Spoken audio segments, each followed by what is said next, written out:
Selamat datang para pendengar. Kita bertemu lagi dalam drama audio persembahan komunitas Salihara. Kali ini kita akan mendengarkan drama audio Jembangan Pecah. Karya ini merupakan saduran dari Suyatna Anirun dari naskah The Broken Jug gubahan dramawan asal Jerman Hendrik von Kleist. Jembangan Pecah mengisahkan keculasan seorang aparat yang terbongkar dalam sebuah persidangan warga.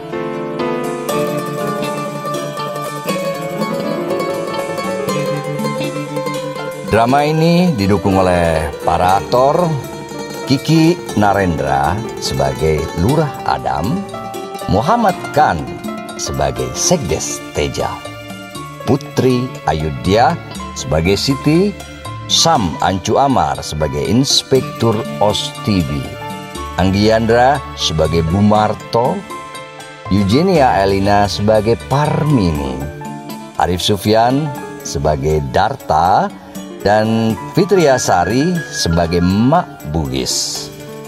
Penata musik, teknik, dan montase oleh Bagus Mazazupa, produser audio oleh Camelia Jonathan, penyelaras Hendro Masto Prasetyo dan Zenhai. Saya, Rukman Rosadi, sutradara dan narator, akan menemani Anda mengikuti kisah ini. Program ini mendapatkan dukungan dari Dana Bantuan Internasional Kementerian Luar Negeri Jerman, Goethe Institut, dan mitra-mitranya. Para pendengar, selamat menikmati.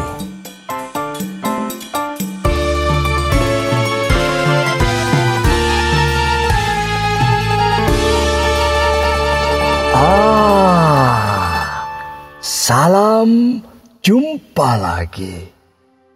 Kita bertemu lagi di ruang sidang Balai Desa dalam kasus pecahnya Guci Bumarto. Kita akan melihat kehebatan Pak Lurah memimpin jalannya sidang.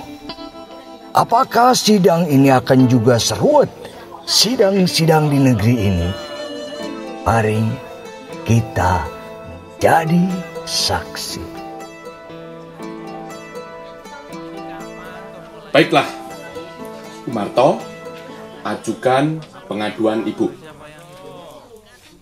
Saya mengadu ke sini karena guci keramik ini pecah. Tetapi sebelum itu, izinkan saya menjelaskan betapa berartinya guci keramik ini buat saya. Silakan. Bapak-bapak yang terhormat, bisa lihat guci ini? Bapak-bapak lihat? Ya, kami melihatnya. Gak ada yang bapak-bapak bisa lihat. Ini tinggal pecahan-pecahannya saja. Guci keramik ini sudah pecah, Pak. Ini, di tempat remuk ini. Di sini tergambar Dewi Kuan Im. Dewi peruntungan pujaan semua wanita Tiongkok. Ya, karena guci keramik ini antik. Dari zaman dinasti Ming ribuan tahun lalu. Dibawanya saja dari Tiongkok waktu Sunan Gunung Jati mempersunting putri dari Funan. Nah, di sini terlukis bunga-bunga seroja dan batu nilam yang sedang diberikan kepada seorang petapa. Nah, ini artinya Dewi Kuan Im sedang memberi rahmat kebaikan kepada seluruh umat di dunia. Terus ini di belakangnya ini ada semak belukar dan ada gunung-gunung. Burung bangun, layang-layang. Bumarto, yang indah. tidak perlu hal-hal sekecil itu jika tidak ada hubungannya dengan perkara. Yang penting bagi kita adalah pecahan itu, bukan apa yang tergambar di situ. Keindahan guci keramik ini adalah bagian dari perkaranya loh Pak Lurah. Nah, awal mulanya guci keramik ini punya Mas Kredit, si tukang patri itu loh. Setelah itu guci keramik ini diwariskan ke si penggali kuburan. Dia itu cuma 3 kali menggunakan guci ini, Pak.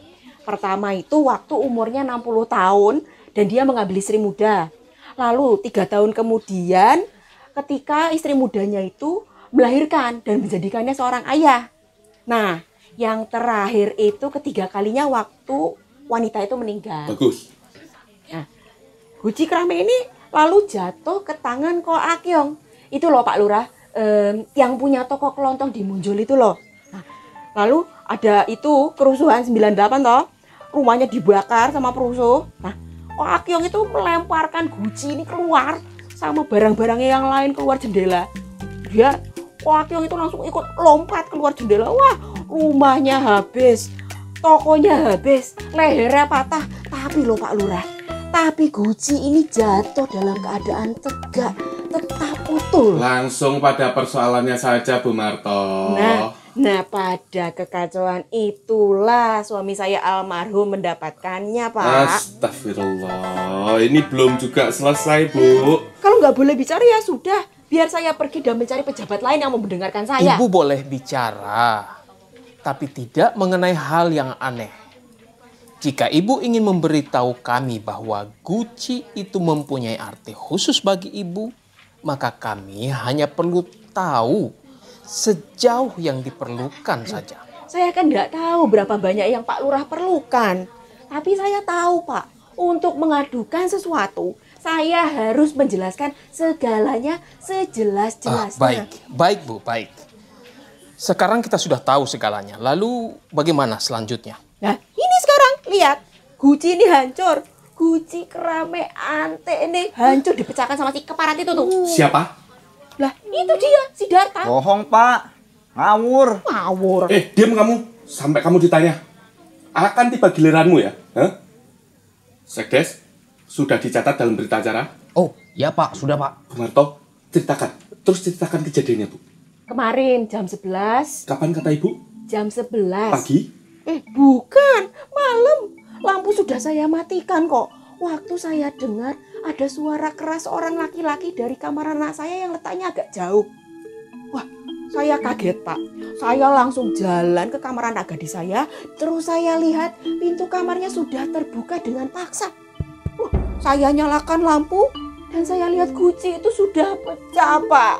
Pecahannya saya temukan di semua sudut kamar. Anak gadis saya itu langsung meremas-remas tangannya. Dan dia si sampah itu berdiri di tengah-tengah kamar. Keparat.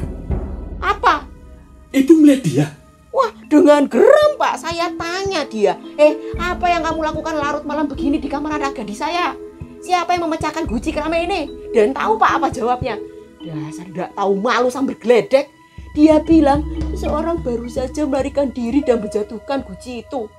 Ada orang lain yang telah menyelinap keluar dari kamar katanya. Omong kosong. Lalu?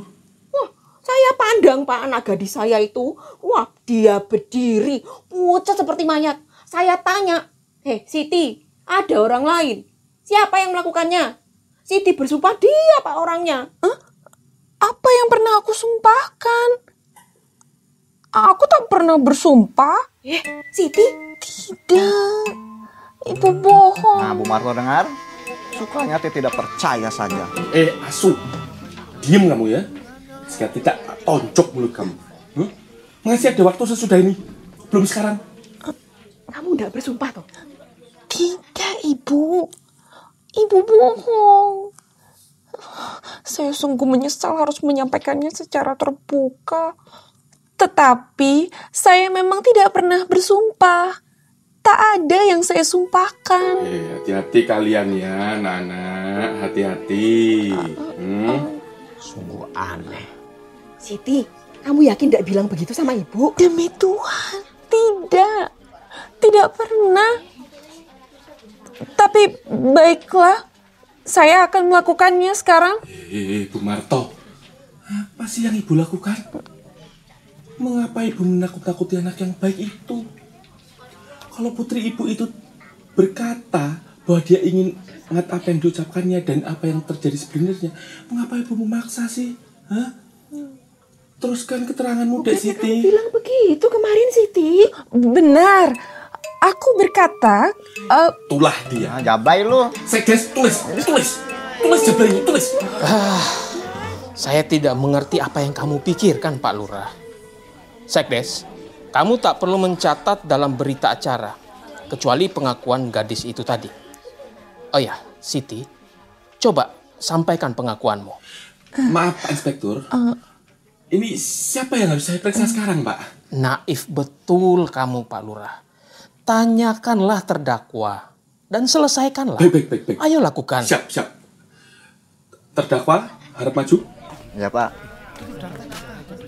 Saya bernama Darta, anak petani yang bernama Limbah. Sudah kamu dengar apa yang dikatakan Bu Marto tentang dirimu? Ya, saya sudah mendengarnya. Apakah kamu akan menyampaikan sanggahan atau kamu menerima tuduhan itu? Apa yang akan saya sampaikan untuk menyanggahnya? Kecuali untuk mengatakan bahwa semua itu tidak benar. Apa kamu dapat membuktikannya? Iya, saya dapat membuktikannya. Apa yang akan saya sampaikan? Darta, kamu harus menceritakan kejadiannya. Oh, saya dapat kesempatan buat berbicara. Ya, silakan. Waktu itu jam 10 malam kira-kira. Saya bilang kepada bapak saya, Pak, saya mau pergi ke rumah Siti Hawa sebentar. Pengen ngapel. Terus? Ayo, teruskan. Baik, Pak. Kami masih ngobrol sebentar di depan jendela. Kemudian bapak teh berkata, pergi ya. Tapi jam 11 kamu harus sudah pulang. Cepatlah ceritanya, kamu itu bertele-tele. Saya sudah berjanji. Karena itu saya segera berangkat. Tadinya saya mau lewat jalan besar. Tapi karena selokan teh banjir, jadi saya lewat jalan setapak saja. Ternyata pintu kebun keluarga Marto sudah tertutup. Terus? Lalu saya mendekati rumah keluarga Marto. Lewat kebun belakang yang gelap. Saya dengar dari jauh teh pintu berderit. Nah, pasti Siti belum tidur, pikir saya. Saya menajamkan mata dan telinga saya ke arah suara yang terdengar. Saya dengar Siti memaki-maki. Dasar penghasut, tukang fitnah, perayu rendahan, dan sebagainya. Saya lihat Siti sedang melakukan sesuatu, Pak. Saya mengenalnya dari belakang. Tapi dia bersama seorang lain di dalam. Jadi ada orang lain? Hah? Kamu membual kamu. Siapa dia? Dia tidak tertangkap, Pak. Tidak ada bukti. Nah, waktu itu begitu gelap. Semua kucing teh warnanya sama. Kelabu. Tapi Bapak harus tahu. Tukang sol sepatu itu, si Murdi, sudah lama mengganggu gadis itu. Saya katakan pada Siti, si kurang ajar itu teh selalu mengitari rumah kamu. Aku tidak suka. Katakan padanya bahwa kamu bukan santapan baginya. Atau akan aku lemparkan dia ke sungai. Jadi orang itu bernama Murdi? Iya, si Murdi. Baik, nama itu akan aku cari. Sekdes, sudah dicatat dalam berita acara? Oh, sudah Pak, sudah. Teruskan ceritamu, Darta. Saya teh keheranan, Pak. Karena pasangan itu saya temukan pada jam 11. Saya memang selalu terlambat. Saya selalu berpikir, nanti dulu saja. Masih ada waktu. Saya lalu masuk perlahan-lahan lewat pintu kebun dan menyembunyikan diri di semak-semak, Pak. Nah, saya dengar orang berbisik-bisik seolah bercanda. Seorang menarik ke sini, menarik ke sana. Kamu jahat. Tak pantas kamu berbuat begitu. Dasar penjahat kamu ya. Rasakan pukulanku nanti ya kamu. 1/4 jam berlangsung demikian. Saya kira sedang terjadi adegan wik-wik, Pak. Main cinta. Jangan hiraukan omongannya, Bu. Sebaiknya kamu tutup mulut. Kamu pembual tidak berpengalaman. Ini sungguh aneh. Lalu saya teh bangkit. Seperti didorong oleh suatu kekuatan. Segera saya masuk dan menghardik. Saya dapatkan pintu itu terkunci. Dengan sekali terjang saja pintu itu saya dobrak. Anak setan kamu tuh ya. Bersama dengan teriakan perempuan itu, sebuah guci teh meluncur dari meja samping jendela ke lantai kamar. Biar, pecah, dan seorang melompat keluar jendela. Saya masih melihat ujung bajunya melambai, Pak. Apakah dia si Murdi? Hah? Murdi? Siapa lagi? Siti diam berdiri, lalu saya dorong dia ke pinggir. Nah, dari jendela, saya lihat penjahat itu masih tersangkut pada lanjaran pohon labu. Saya sambar gerendel pintu itu, lalu saya lemparkan besi itu ke kepalanya. Hanya dengan begitu saya dapat mencapainya, Pak. Gerendel pintu katamu? Iya, slot pintu. Pantes. Apakah dikira sebuah golok? Golok? Hah? Aku? Kepalaku? Kenapa? Fokus. Iya, Pak. Darta, coba bicara pada inti persoalannya. Orang itu jatuh dan saya lihat dia bangkit. Saya berpikir, apa dia masih hidup? Lalu saya panjat jendela. Saya ingin menangkapnya, Pak. Waktu saya mau lompat, saya genggam pasir teh mengenai mata saya. Seperti peluru meluncur ke mata saya. Siapa yang melakukannya? Siapa? Jelas si Murdi. Jahat. Ini. Demi Allah, kalau dia... Siapa lagi? Saya jatuh ke dalam kamar dari jendela yang tinggi itu. Saya pikir saya hancur. Tapi leher saya tidak patah. Punggung, pinggang, atau bagian lain juga tidak ada yang luka. Saya segera mengangkat kaki. Saya tidak sadar kemana kaki saya menyepak. Masih karena pasir itu? Iya, karena lemparan pasir itu. Terkutuk. Lalu saya bangkit. Saya maki Siti. Saya katakan, dasar kamu pelacur hina jablay rombengan. Saya pikir itu cukup pantas buatnya. Tapi suara saya tercekik oleh air matanya. Kemudian masuk Ibu Marto. Diam! Seterusnya Bapak tahu? Bagaimana seterusnya? Ya, Bu Marto datang dan marah-marah. Seorang tetangga, Pak Rodi, datang. Juga Bibi Suti, Ipong, Darman, pelayan kebon, anjing, kucing, semua berdatangan, Bapak. Bu Marto, apa pendapat Ibu mengenai keterangan itu? Pendapat saya, ya dia seperti seorang pencuri kok. Kalau begitu, Ibu harus mengajukan saksinya. Lah ini loh Pak saksinya. Siti, Iya. tidak boleh Bu Marto. Halo kok enggak boleh?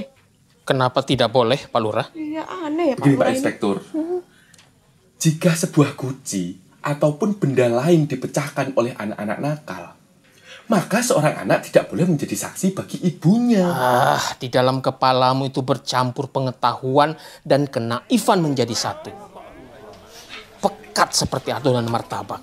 Siti ini belum memberikan kesaksian. Dia baru akan mengatakannya sekarang. Ayo, Siti, bicaralah. Maafkan, lidah saya kering.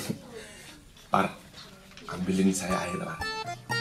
Pak Inspektur mau juga? Ada bir, jus, es teh manis, wedang jahe, wedang ronde. Tidak perlu. Ayo, lanjutkan. Jika undang-undang membantu saya, maka orangnya ya adalah si Murdi. Siapa? Atau Darta. Siapa? Atau Murdi yang memecahkan guci. Jadi siapa sebenarnya? Murdi atau Darta? Seperti yang Pak Inspektur kehendaki. Ya sebenarnya saya sangat setuju kalau mereka berdua lah orangnya. Ya sudah, ayo tanya. Baik Pak. Tapi kalau Pak Inspektur yang menemukannya, saya sungguh tidak berguna. Sekdes, berita acaranya siap? Sudah Pak, sudah. Bagus. Tuh Pak, lihat Pak. Saya sediakan lembaran khusus. Saya ingin tahu apa yang akan tercatat di sana. Lembaran khusus. Bagus juga. Kamu bicaralah. Bicaralah Siti. Kamu bicaralah. Kamu Siti. Bicara sekarang. Ceritakan yang sebenarnya. Hah? Ingatlah bahwa kamu itu berada di muka aparat pemerintah. Dan kamu tidak boleh berdusta dan omong kosong yang tidak ada hubungannya dengan perkara. Nah, kamu tentu tahu. Hah? Jika kamu katakan orangnya itu Darta, itu baik. Katakan ya begitu. Semua akan menjadi jelas seperti yang kamu mau. Jika kamu ingin menyebutkan namanya orang lain, orang ketiga misalnya, hati-hati. Aku tidak akan berkata apa-apa lagi, ya. Tidak seorang pun akan mempercayai omonganmu. Tak seorang pun. Kamu tahu, dinding putih tidak akan menjadi saksi dan Dartamu akan menanggung. Pak Lurah, berhentilah. Kamu ini bicara terlalu banyak. Apa sih artinya ini? Coba jelaskan persoalannya. Ibu. Siti, Ibu nasihati ya kamu ya. Memang sangat sulit berbicara terbuka kalau tidak sesuai dengan hati nurani. Jadi siapa orangnya? Oh Tuhan. Ya Allah, seakan-akan dia ini benar-benar seorang jablay. Bu Marto. Apa yang Ibu katakan itu? Biarkan putrimu ini menyampaikan pengakuannya. Menakut-nakuti anak dengan sebutan jablay itu tidak ada gunanya bagi kita, Bu Marto. Jangan bikin gara-gara ya. Saya ini sudah berumur 49 tahun dengan terhormat. Dan saya ingin tetap terhormat di usia saya yang sudah 50 tahun. Ayo, Siti, cepat katakan siapa orangnya. Bagus, Bu Marto. Sebelum meninggal, ayahnya ini berpesan. Berikan gadisku suami yang gagah. Tapi kalau dia menjadi anak jalang, aku akan bangkit dari kubur. Siti, kalau kamu ingin menghormati ayah dan ibumu, maka kamu akan bilang, di dalam kamarku masuk si tukang sol sepatu atau orang ketiga. Tapi dia bukanlah pengantin priamu. Kamu dengar, Siti? Dia membuatku sedih. Biarlah guci itu kubawa ke kota untuk diperbaiki. Sayang tidak hancur menjadi 2 bagian saja agar mudah diperbaiki. Kamu tak malu berkata begitu. Seharusnya kamu berkata, akulah yang memecahkan guci itu. Kenapa kamu tak mempercayai aku, Darta? Aku hanya percaya apa yang dapat aku pegang dengan tangan. Kamu menjijikan. Nah, satu kata itu. Jadi Dartalah orangnya? Bukan, Pak Inspektur. Tapi saya akan tutup mulut demi kepentingan orang itu. Itulah yang dikehendakinya. Darta tidak memecahkan guci keramik itu. Bapak harus percaya itu. Loh, Siti, bukan Darta toh? Bukannya dia yang ada di kamarmu malam? Bukan, Ibu. Ibu Marto, tenanglah. Penjaga, lemparkan nenek tua itu keluar. Kenapa harus Darta? Apa ibu melihatnya dengan jelas? Siti pasti tahu. Jadi orang itu Murdi. Katakan Siti, Murdi ya? Murdi bukan? Tak Murdi. tahu, malu. Bagaimana Bapak dapat mengatakan bahwa itu Murdi? Siti, begitukah rasa hormat yang kamu perlihatkan kepada seorang lurah? Apa dia itu? Dengarlah, meskipun di hadapan Pak Inspektur melihat seorang yang berdosa, Bapak lebih tahu siapa orangnya.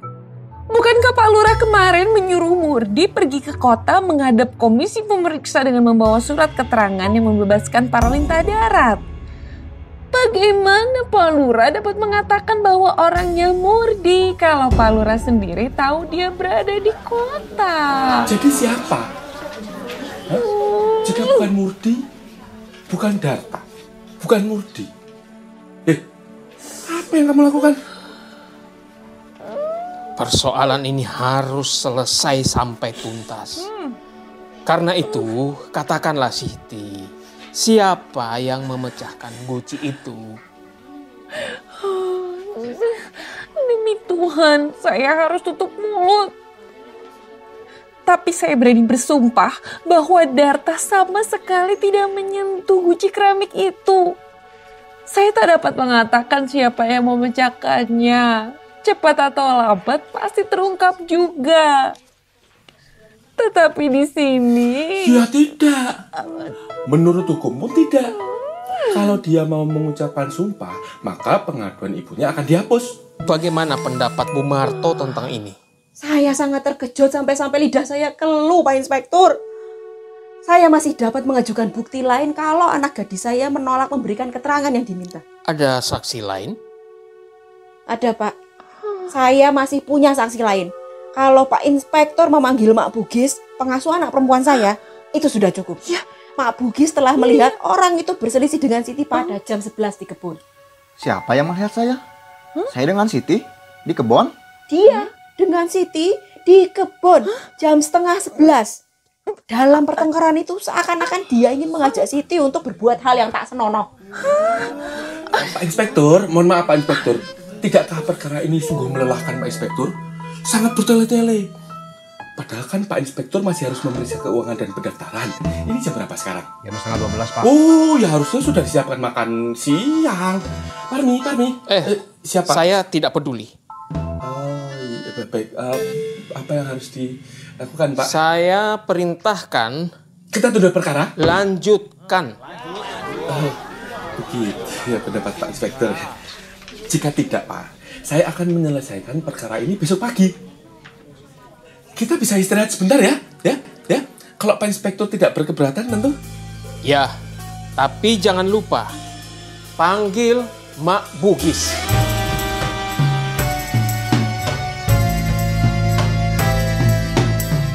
Dan persidangan ditunda. Semua wajah di sana penuh dengan tanda tanya. Seperti yang sudah kita duga semula. Persidangan yang penuh berkelok-kelok, penuh ranjau, gampang jadi sulit, murah jadi mahal, dan selalu dipenuhi wajah yang ketakutan. Persis seperti sidang-sidang di negeri ini. Persidangan selalu lebih drama dari film-film Korea. Beberapa saat kemudian, muncullah Mak Bugis, perempuan setengah tua yang wajahnya selalu ceria. Dia membawa kupluk di tangannya. Persidangan segera dimulai lagi. Pak Lurah dengan wajah serius, ia mendekati Siti. Siti, tertiblah sebagaimana seharusnya. Camkan apa yang saya katakan ini ya. Sebentar. Sekdes, kupluk siapa itu? Bagaimana Pak? Kupluk siapa yang dibawa Mak Bugis itu? Apa? Maafkan Pak. Apa? Kalau Bapak memerintahkan Pak Lurah untuk menanyai perempuan itu, saya yakin akan segera diketahui siapa pemilik kupluk itu. Bagaimana perempuan itu mendapatkannya? Dan di mana dia mendapatkan kupluk itu? Perempuan itu mendapatkannya pada kerangka bambu di rumah Bu Marto, tersangkut di lanjaran pohon labu di bawah jendela kamar gadis itu. Di rumahku, di lanjaran labu. Pak Lurah, kalau kamu akan mempercayakan suatu rahasia kepadaku, katakanlah. Aku? Kenapa ya Pak? Tidak ada. Tak ada sesuatu yang... Demi kehormatanku. Kupluk itu bukan kepunyaanmu. Ini memang punya saya Pak. 8 hari yang lalu saya serahkan kepada anak itu untuk diperbaiki ke tukang peci di kota. Kepada siapa? Kepada Darta. Hah? Kepada saya? Bukankah aku mempercayakan kupluk itu kepadamu 8 hari yang lalu waktu kamu pergi ke kota? Apa? Kenapa tak segera kamu berikan ke tukang peci? Kenapa saya? Lalu tergantung di pohon labu di rumah Bu Marto? Licik kamu ya? Dengan cara itu kamu tidak dapat menghindarkan diri. Kamu itu penipu. Izinkan saya memeriksa perempuan itu Pak. Saya Pak. Kalau kata saya kira penjahat itu bukan Darta. Karena kemarin saya pergi keluar kota menengok seorang saudara sakit keras. Waktu saya pulang, saya mendengar Nona Siti di kebun dengan suara tertahan. Seperti sedang memaki seseorang. Tak tahu malu. Aku panggilkan ibu nanti. Itu katanya Pak. Saya pun berteriak. Hei Siti, sedang apa kau di situ? Lalu tiba-tiba semuanya menjadi sepi. Saya kira Siti sedang bersama Darta di kebun. Jadi saya biarkan saja mereka. Terus Mak? Diam. Biarkan Mak Bugis menyelesaikannya. Iya, begini Pak. Saya pulang ke desa hampir tengah malam. Waktu saya buang air di antara pohon kopi, tiba-tiba ada seseorang berlari melewati tempat saya jongkok. Kepalanya botak. Saya sebenarnya agak takut sama yang botak-botak. Apalagi kepala itu kemudian menghilang di antara pepohonan. Kamu cukup sehat, Mak. Apa? Mak melihat setan? Diam.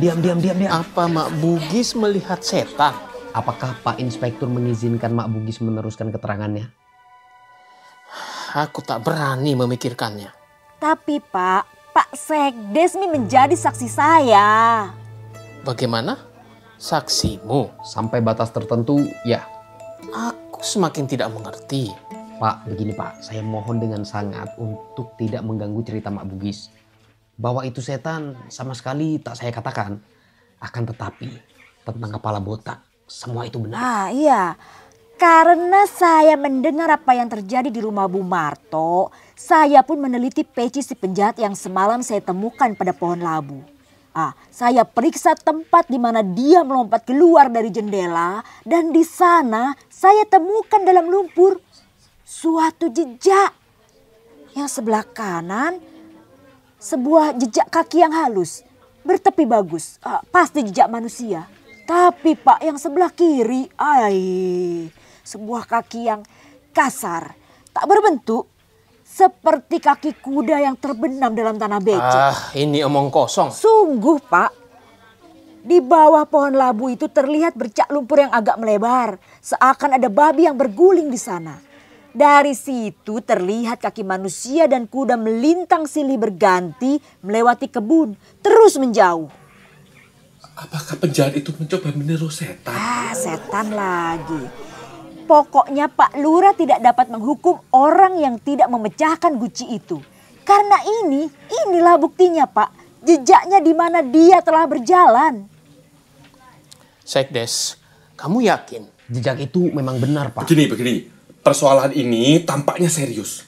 Sepanjang pengetahuan saya, seorang ateis pun tak berani menolak adanya setan.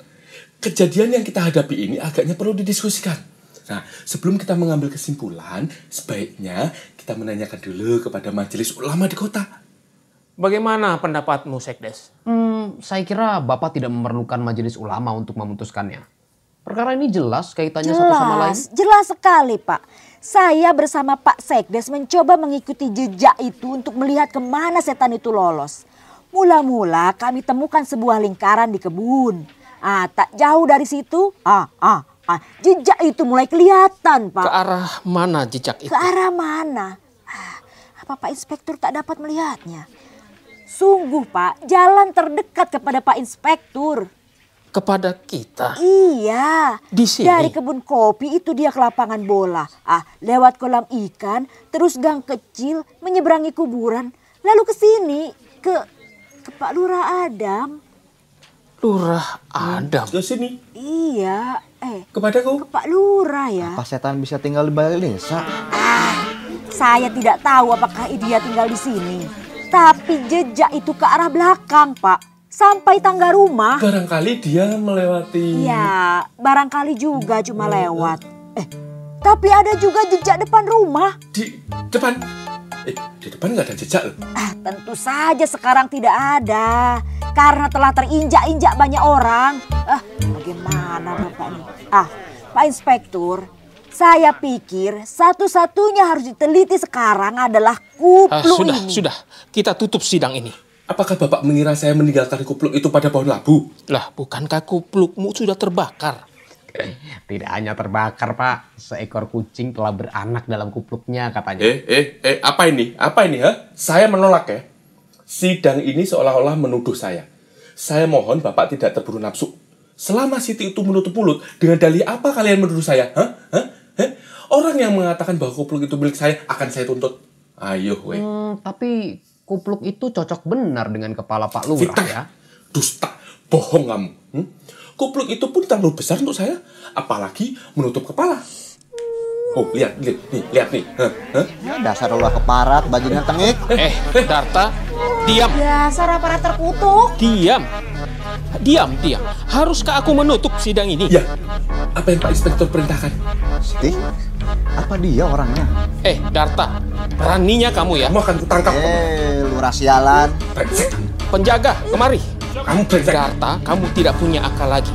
Lurah Adam. Maaf, dengan izin Bapak, saya akan segera mengambil keputusan. Sekarang sudah jelas bahwa Darta lah orangnya. Baik. Lalu? Saya putuskan agar dia dihukum cambuk. Dan karena dia berlaku kurang ajar terhadap lurah yang jelas-jelas adalah aparat negara, saya akan jebloskan dia ke dalam kurungan penjara. Berapa lama? Masih akan ditentukan kemudian dan sesuai dengan apa yang saya pikirkan. Hah? Masuk kurungan? Darta di sel besi? Tidak usah bingung. Sidang ini bisa kita selesaikan? Dia harus mengganti guci keramik itu. Baiklah, sidang ini saya tutup dan perkaranya akan dibawa ke kota. Ke kota? Masuk penjara di kota? Masuk penjara? Bukan Pak Lurah yang melakukannya. Dia sendiri. Diam. Kalian dengar itu? Berdirilah Darta. Dialah yang kemarin datang padaku. Tangkaplah dia. Hajar dia seperti yang kamu inginkan. Berhenti.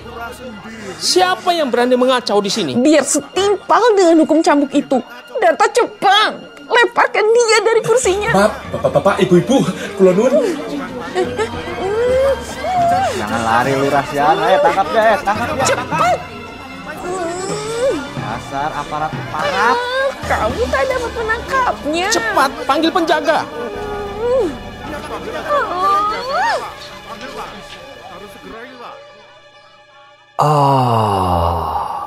Memalukan sekali. Lurah Adam lari dengan sebelah kaki jinjit karena luka, sehingga sebelah kakinya membuat bekas seperti tapak kaki kuda. Semua orang menuju ke halaman balai desa, mencari arah lari Pak Lurah Adam yang entah menuju kemana. Siti, aku telah menghinamu secara memalukan, Kamu gadisku yang berhati emas, pengantinku, buah hatiku. Pak Inspektur, kalau Anda tidak menolong kami akan hancur. Hancur? Hancur kenapa? Ada apa, Siti? Tolonglah Darta agar lolos dari panggilan kebun karet di Malaysia. Dia harus pergi ke Sarawak dan Bapak tahu yang jadi buruh kebun di sana susah pulang. Ke Sarawak? Gila kamu, Darta. Iya, Pak. Benar. Inilah suratnya. Coba Pak, Bapak baca.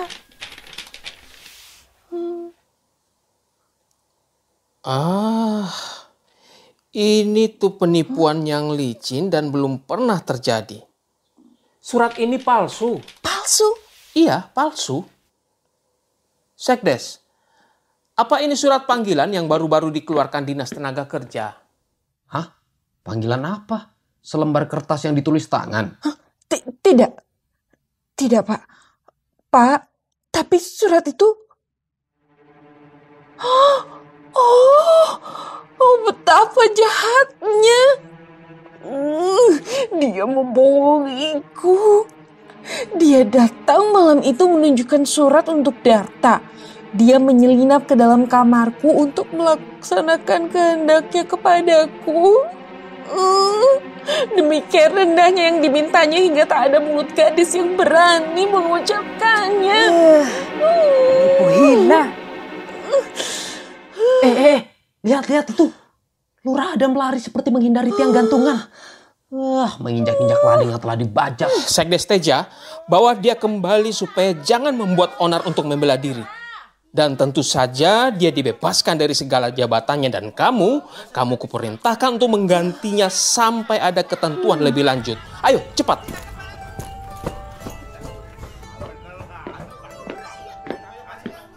Di mana saya bisa mencari pengadilan negeri di kota?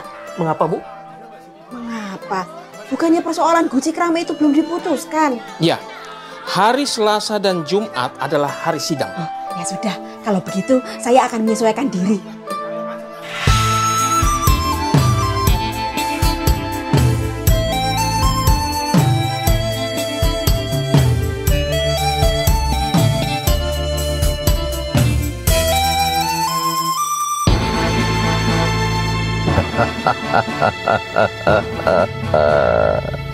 Ya, seperti yang kita duga, Pak Lurah suka memanjakan burungnya.